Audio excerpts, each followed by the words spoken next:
بهاد الامطار هذه بينت لنا بزاف ديال الديفوات، خصوصا الفيضانات.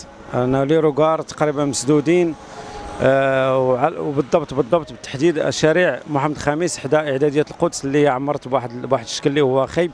انا كنتمنى من هذا المنبر هذا، تنتمنى انه تنوجه واحد الرساله للمسؤولين انهم يحاولوا يداركوا هذا المشكل هذا. ما حدنا باقي في فصل الصيف، حنا ما عرفناش الحمد لله فصل الشتاء كي غادي يجي، كي غادي يكون الامطار ديالو، كي غادي تكون المياه.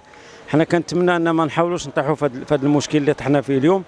نحاولوا انه لي روكار من الشركات، انه لي روكار يحاولوا يتخدموا، يحاولوا يتنقاو، ونحاولوا نقدموا العون لهاد الناس هادو على حساب هاد الفيضانات وهاد بزاف ديال الحوايج. وكنتمنى من هذا المنبر غادي نقول لك اللهم ان ديما نقول كان فيضانات من طبيعه الحال، كانت فيضانات وبنادم ولا كيشوف حوايج وطوموبيلات، وانت راه دابا شتي كلشي بعينك، يعني تصادف معك في شارع محمد خامس وثاني القدس، وراه هادشي بلا ما ننكروا. تنتمنوا الجهات المعنيه وخاصه المجلس البلدي يدير شي دوره ويشوف شنو اللي كاين في هذه المدينه.